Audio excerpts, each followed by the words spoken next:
नमस्कार, आप देख रहे हैं टीपी न्यूज 24। मैं हूं आपके साथ प्रेम सागर विश्वकर्मा। विपक्ष ने भी स्वीकार कर लिया है अपनी हार और यह स्वीकार कर लिया है कि भाजपा की सरकार बनने जा रही है। उक्त बातें उत्तर प्रदेश सरकार के कैबिनेट मंत्री अनिल राजभर बुधवार को उत्तर प्रदेश के अंबेडकर नगर जनपद के जलालपुर विधानसभा क्षेत्र अंतर्गत हाजीपुर गांव में भाजपा किसान मोर्चा के जिला अध्यक्ष राम किशोर राजभर के आवास पर एक प्रेस वार्ता में कही। उन्होंने कहा कि विपक्ष के पास कोई मुद्दा नहीं है, वह अपनी हार स्वीकार कर लिए हैं। 4 जून के बाद पुनः नरेंद्र मोदी प्रधानमंत्री के रूप में शपथ लेंगे। उन्होंने राजभर समाज से अपील करते हुए कहा कि देश के प्रधानमंत्री नरेंद्र मोदी बहराइच में हमारे राजा सुहेल देव के नाम से स्मारक का निर्माण, लखनऊ शहर के अंदर महाराजा सुहेल देव का स्मारक एवं प्रतिमा लगवाकर तथा अन्य जगहों पर हमारे राजा के नाम स्मारक बनवाकर राजभर समाज के लोगों का मान और सम्मान बढ़ाया है।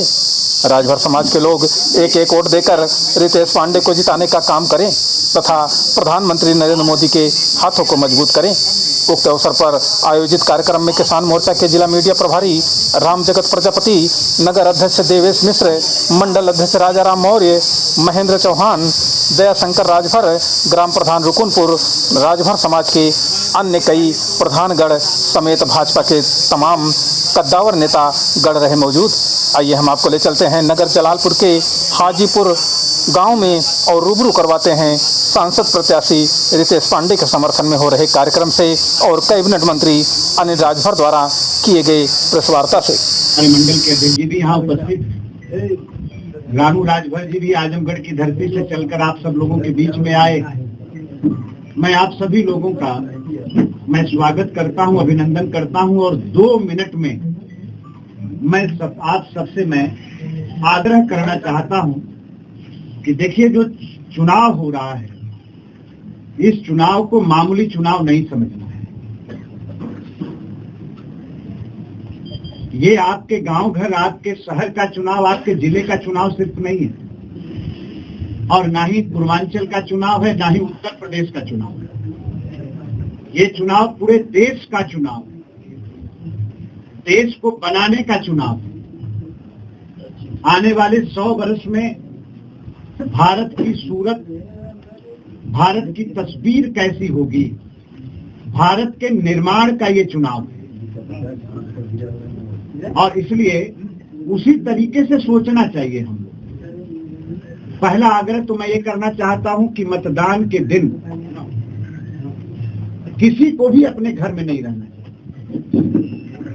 सबको घर से बाहर निकलकर अपने मत का प्रयोग जरूर करना चाहिए। ये लोकतंत्र के मजबूती के लिए बहुत अनिवार्य विषय है और जब लोकतंत्र मजबूत रहेगा तो हमारी आपकी सबकी रक्षा होती रहेगी, हमारा समाज मजबूत हो, देश मजबूत हो। हम अपने घर में बैठे रह जाते हैं, वोट देने नहीं जाते, इससे लोकतंत्र कमजोर होता है। इसलिए आज सिस्टम और व्यवस्था ने हमको अवसर दिया है, हमको मौका दिया है, तो हम अपने अधिकार का प्रयोग करें। घर से बाहर निकल कर, अकेले नहीं, पूरे परिवार को लेकर। और माननीय प्रधानमंत्री जी ने तो अपील किया है कि जब एक आदमी वोट डालने जाए तो अकेला न जाए, कम से कम 12 लोगों को साथ लेकर वोट डालने हम लोगों को जाए, 12 लोगों। और होता क्या है, और इसमें बड़े दुर्भाग्य की बात है कि हमारा जो कमजोर समाज है, गरीब परिवार है, हमारे जो छोटे परिवार के लोग हैं, छोटे समाज के लोग हैं, उनका पोलिंग प्रतिशत तो बहुत अच्छा रहता है, वो फिर भी वोट देने के लिए निकलते हैं घर से। लेकिन जो पढ़े लिखे लोग हैं, ज्यादा लापरवाही उन्हीं के यहाँ से हो रही है।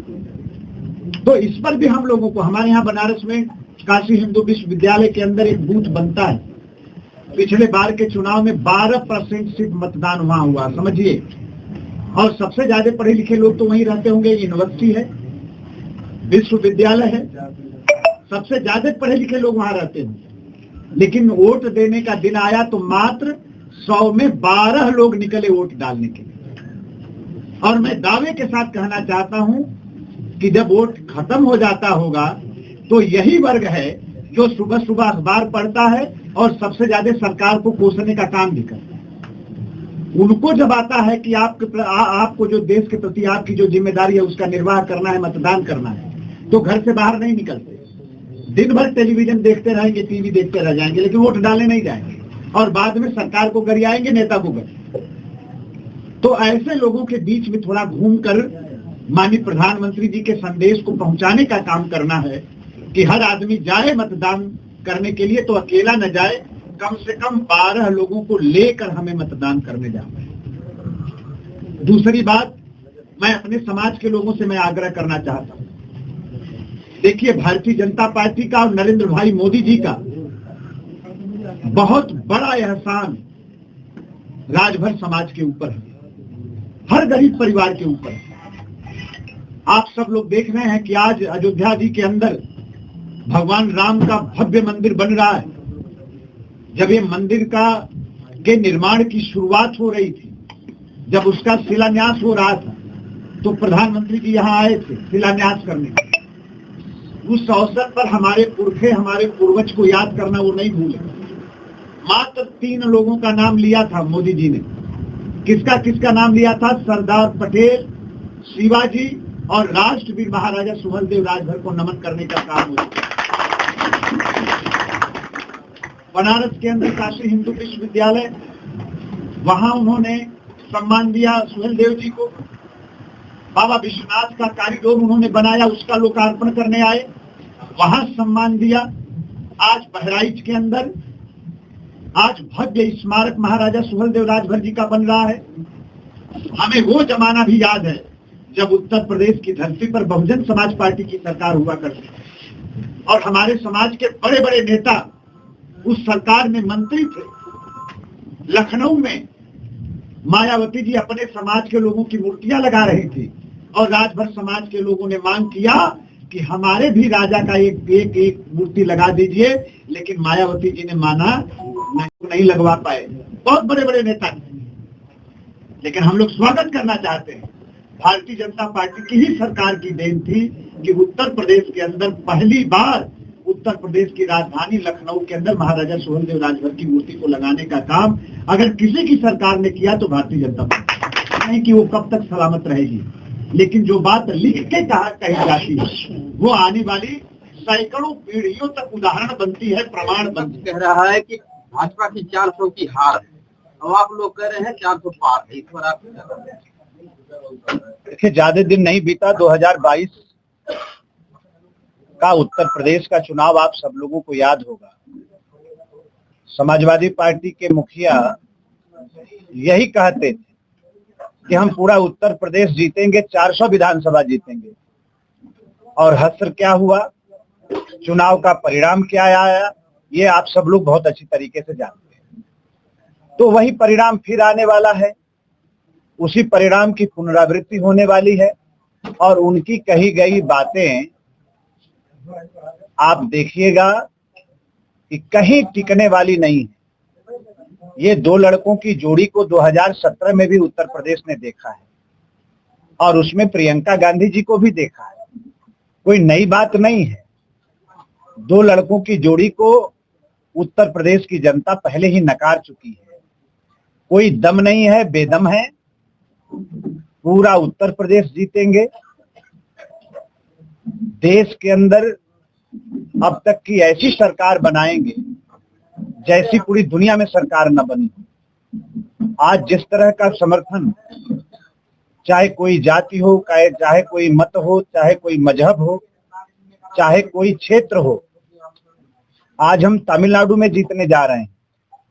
तेलंगाना में पिछले बार से ज्यादा बेहतर परिणाम आने जा रहा है। पश्चिम बंगाल में हमारी सीटें बढ़ने जा रही हैं। नॉर्थ ईस्ट के लोगों का विश्वास, भरोसा जीतने में भारतीय जनता पार्टी की, मोदी जी की सरकार को सफलता मिली। नौजवानों का समर्थन हमें मिल रहा है।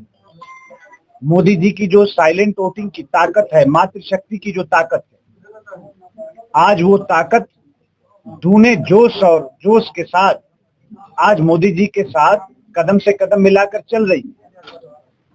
तो परिणाम सुनिश्चित है, ये हम ही नहीं कहते, हमारा विरोधी भी इस बात को स्वीकार करता है ईमानदारी के साथ। देश के अंदर बड़े बड़े राजनीति का विश्लेषण करने वाले लोग, समीक्षा करने वाले लोग, दुनिया में जो लोग राजनीति में दिलचस्पी रखते हैं, उन सब लोगों को पता है कि भारतीय जनता पार्टी की सरकार बनने जा रही है और मोदी जी तीसरी बार देश के प्रधानमंत्री बनने जा रहे हैं। बेरोजगारी का मुद्दा भाई 60 बरस तक इस देश में कांग्रेस पार्टी की सरकार चली है और 4 बार समाजवादी पार्टी की सरकार उत्तर प्रदेश में चली। उस समय इनको नहीं याद था एक चीज, मेरे पास सेवा योजन विभाग भी है उत्तर प्रदेश के अंदर। दावे के साथ मैं कहना चाहता हूं कि आजादी का 76 बरस हम लोगों ने देखा है, आप सब लोगों ने देखा है। जितनी सरकारी नौकरी से लेकर प्राइवेट सेक्टर से लेकर स्वरोजगार की जिस तरह से अवसर हम लोगों ने निर्माण किया है, दावा है 10 लाख से ज्यादा हमने सरकारी नौकरी दिया है, 23 लाख से ज्यादा निजी क्षेत्र में हम लोगों ने सेवा योजित अपने बेरोजगारों को किया है और करोड़ों लोगों को हमने स्वरोजगार से जोड़ा है, उनकी बेरोजगारी की समस्या का समाधान किया है। अकेले जब हम ग्लोबल इन्वेस्टर समिट कर रहे थे उत्तर प्रदेश के अंदर, 37.5 लाख रुपए का निवेश प्रस्ताव हमें मिला। 1 करोड़ लोगों के बेरोजगारी की समस्या का समाधान करने जा रहे हैं, 1 करोड़ लोगों को। इस तरह का कोई उदाहरण, कोई प्रमाण आप दिखाइए, 60 वर्ष के अंदर कुछ नहीं दिखा सकता है। तो बेरोजगारी तो इनका बहाना है और इसीलिए नौजवान इनको स्वीकार नहीं करता है, बल्कि मोदी जी को समर्थन करता है देश का नौजवान, क्योंकि उनकी बातों को जानता है कि ये गुमराह करने वाली बात है, ये झूठ बात है। और भारतीय जनता पार्टी की सरकार ने माननीय मोदी जी के नेतृत्व में जो प्रयास किया है, उसको देश का नौजवान स्वीकार करता है, समय समय पर हमें पुरस्कार देता है, हमें विजयी बनाता है। भाजपा की सरकार बनाने का काम हमारा नौजवान को सब्सक्राइब, लाइक, शेयर, कमेंट अवश्य करें, जिससे आने वाली खबर का नोटिफिकेशन सर्वप्रथम आपको मिले।